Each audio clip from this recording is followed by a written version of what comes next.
So this is going to be a little bit of a different video. We're going to use some leftovers in the refrigerator. I'm going to make corned beef hash tonight. We still have some marble rye bread. We're just going to have that on the side. These are potatoes that we made yesterday. It's actually a German potato salad. It's what we have left. But all the ingredients are great. But if I just had plain potatoes left from the potatoes and the cabbage and stuff from New Year's, you could use that. If you have a roast, pork, it doesn't matter. But I'm going to cut up the corned beef. We're going to put the potatoes in there and make a hash with that. And in another skillet, I'm going to do fried cabbage with some onions and some bacon. Real simple, but this is a great way to use up leftovers. So if you're ever thinking of I've got a little bit of meat, but it's not enough to feed anyone, make a hash out of it. So for the brisket, I just want you to see this. The meat, if you look, is running this way, so you'll want to always cut it across. But what I'm trying to do for this hash is I've got a lot in comparison to what I've done in the past. So we're going to cut it into like bite size, nice little chunks. And that's what we're going to put in with the potatoes in the skillet and make a hash out of it. You can add wine to it, you can add whatever. But this is a great way that when you just have a little bit of meat left and it's not really enough to feed anyone, there's plenty to feed, but we really like this. So this is like the second day treat when we do brisket.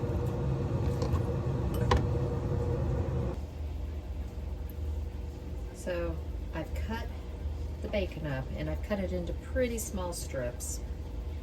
And all we're gonna do is I just turned the pan on, and it is a cold pan with cold bacon, and it's just gonna render out the fat. And that's what we're gonna cook the onions in, and then we will eventually put the cabbage in this one. In this pan right here, I'm gonna take a little bit of oil, not too much, and we're gonna go ahead and put the potatoes. See, it's got bacon in there. And the corned beef. And we're just gonna cook this as well. I'm gonna break the potatoes up to make them, like I said, you could even do this with mashed potatoes. You could cook 2 potatoes real quickly and add the corned beef to it. This is just one of those. This is a great way to use it up if you've got it. A lot of times I will plan, now that it is down to just the 2 of us, I will buy a bigger roast, just so, and I'll make an extra potato or 2. So that way the dinner the next night just goes together really easily. And what we're gonna do is we're gonna get this all heated, and then the part of the hash that I like the best is when it crisps. So there'll be little bits of crisp all through this, and that's what we're wanting. This would be great if I had a flat top grill. I've gone ahead and pulled the bacon, and all I have is the drippings left. Let's get the onions started.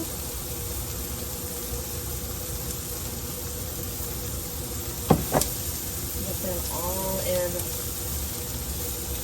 the bacon fat. And we're going to give this about 3 to 4 minutes head start, and then we will add in the cabbage and get this cooking. And then this is starting to get a crisp on it, so I'm going to start leaving alone. I've gotten it all broken down. I've broken down the potatoes. So you could, like I said, you could put mashed potatoes in here. There we go.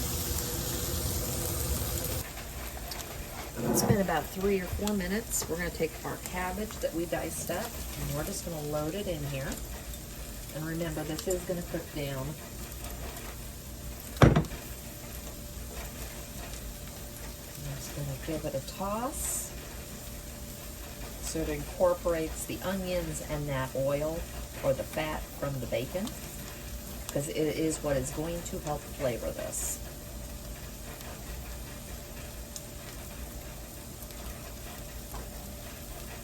And I'm just going to keep stirring it, and this is getting that crispy brown. So I'm going to give it a good toss.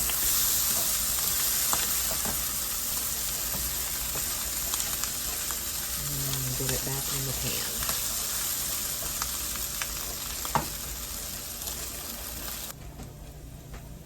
So we are nice and browned, and I'm just at this point going to add bacon and any of the grease that's left in there.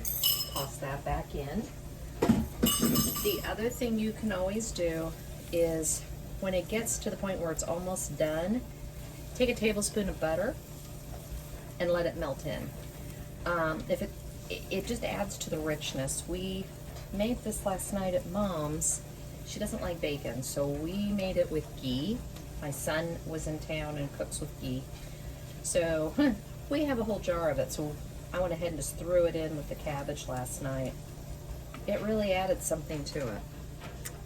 And this is all finished, and this has a nice brown on it. So that is our dinner. A great way to use up leftovers.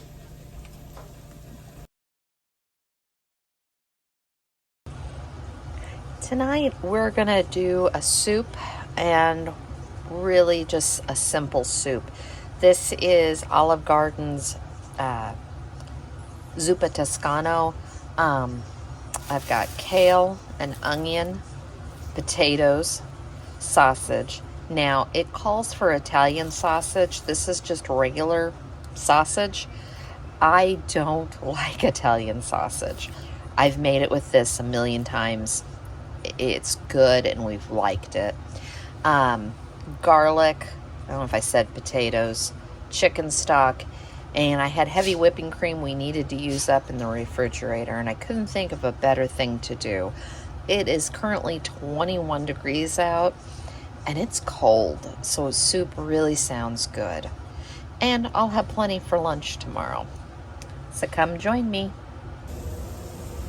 I've got the pan warm and heating up, and I'm just going to break the sausage up, and then we're going to get it all broken up and let this cook. And while I'm doing that, I'm going to wash the potatoes and go ahead and slice them and go ahead and cut up the onion. This recipe also calls to do a couple slices of bacon and cook them and then crumble them. It's just for a garnish, so I'm not doing that. If my husband wants bacon on top of it, we happen to have bacon bits he can put on it, but I don't typically do the bacon, and you don't miss it. So we're going to get this all cooked down, and I'll bring you back when I'm ready for the next step. So I've gone ahead and pulled the sausage out, but that sausage barely had any fat. It didn't release. So I'm going to add some butter. And at this point, we're going to saute the onions, and we're going to get them nice and soft. And while I'm doing this, I will go ahead and add, it might have stuck to the pan, but I'm not worried about it. This will all come off into the broth when we deglaze it. This is going to help deglaze it with adding the butter in here and the onions releasing. So we're going to get this cooked down, and I'm going to cut up the potatoes. I didn't open my garlic, which I should have, because I struggle with it.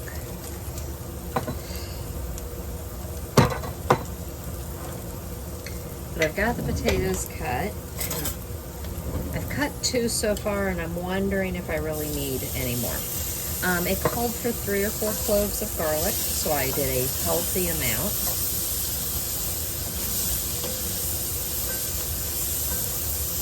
Let's give that a little stir, and we've got those onions sauteing down. We're going to add in, calls for 5 cups of chicken stock, but I'm going to add in this. And that's why I'm saying I'm debating whether or not I'm going to add in the 3rd potato. It is just my husband and I. See, and this is where we're going to deglaze the pan.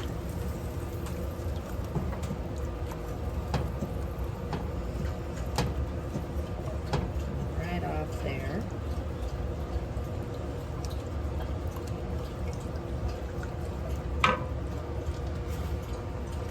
We're going to add in the potatoes and get them cooking. If I decide to cut up that 3rd potato, I will let you know. But we're going to go ahead and let this come up to a boil and cook those potatoes. And at this point, I'm going to clean the kale.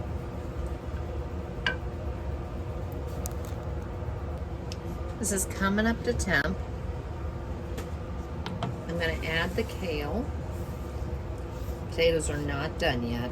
Kale does take a little while, but I also really finely chop. Well, most of it. I finely chop a lot of it. And this is also going to add a little more liquid.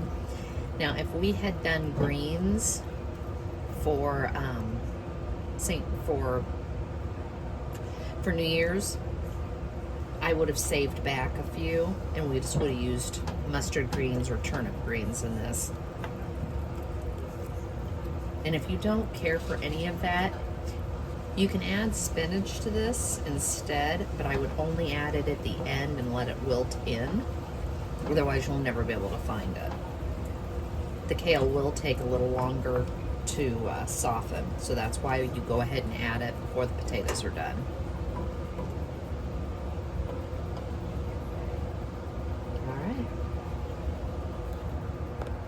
Okay, this has been bubbling along.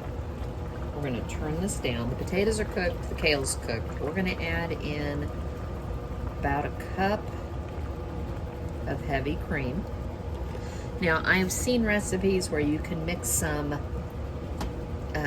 flour into the heavy cream before you pour this in, and it'll thicken it. You can thicken it with some cornstarch.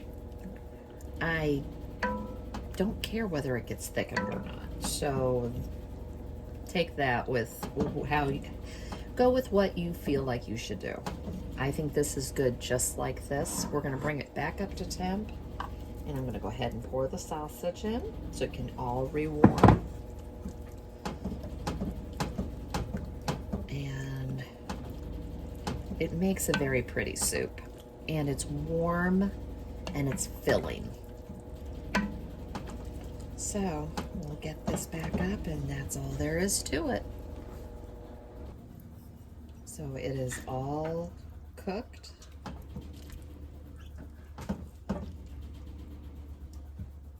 And this is dinner tonight.